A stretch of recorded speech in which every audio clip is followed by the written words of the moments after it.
If this is what your child's anger looks like, I hate you! Go away! Leave me alone!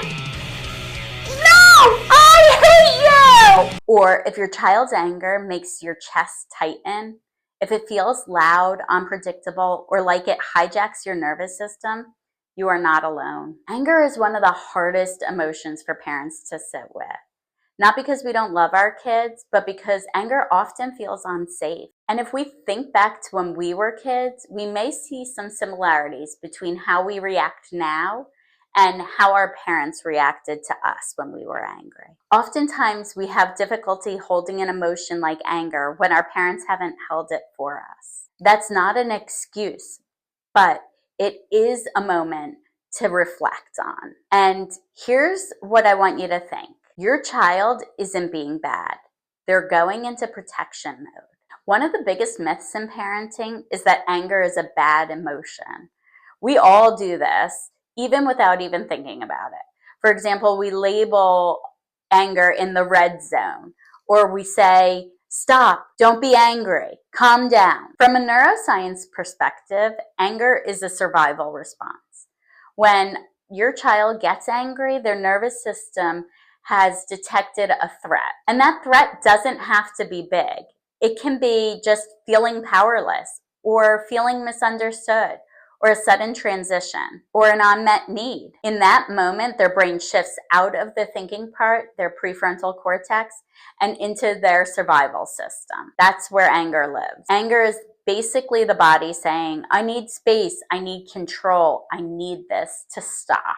It's not a choice, it's not manipulation, it's a protection. So your child can't listen or explain it to you or calm down. And that's not defiance, that's biology. Anger is actually often protecting more vulnerable feelings underneath the surface.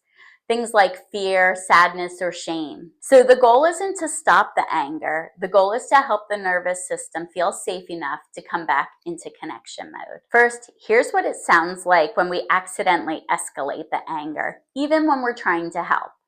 Hey, hey, hey, hey, hey! Stop yelling now. Just calm down. I can't understand you when you talk like that. Go to your room until you're ready to be respectful.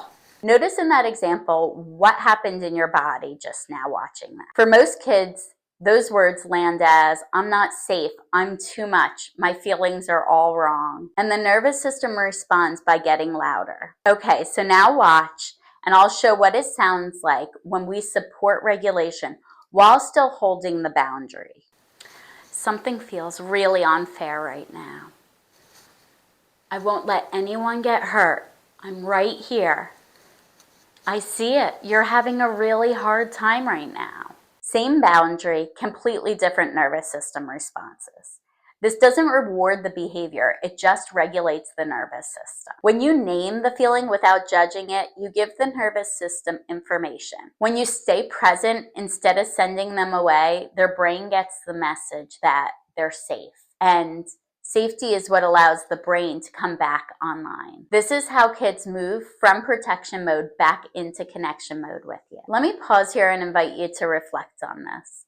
When your child gets angry, what happens inside your body? What do you notice? Is there tension in your jaw or chest? Is there a rush of urgency to stop what's going on? Do you have thoughts like, this can't continue, I'm failing? If you want to, drop one word in the comments and describe what came up for you.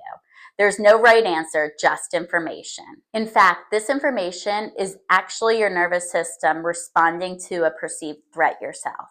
So when somebody, your child, has a nervous system that goes into dysregulation, it's natural that your nervous system joins theirs.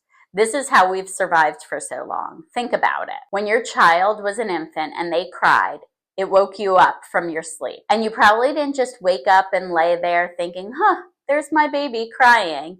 You probably jumped out of bed and ran to see what was going on. That was your nervous system activating to protect your baby. And here's the key. A dysregulated nervous system cannot calm another dysregulated nervous system. So once you got up and got to your crying baby, you were able to use your prefrontal cortex and see your baby was okay. Maybe they were hungry or wet, and you knew how to take care of those needs. So you took a deep breath, you regulated yourself, and you met their needs at the time. When we do this and we give some space to reflect, we're working to regulate our own nervous system so we can show up for our child. It's not about being perfect. It's about awareness. Awareness creates the change that we want to see. One of the most powerful moments isn't during the anger. It's afterwards. Later, when things are calm, try this. Earlier was really hard. I just want to understand what your anger was trying to tell me. This helps build your child's reflective capacity, and it builds trust between the two of you. If your child's reactions feel bigger than the moment, that's usually because something deeper is being activated. Anger is never the whole story. You don't need more control. You need more clarity and some support. And I'm really glad you're here, so follow along for more.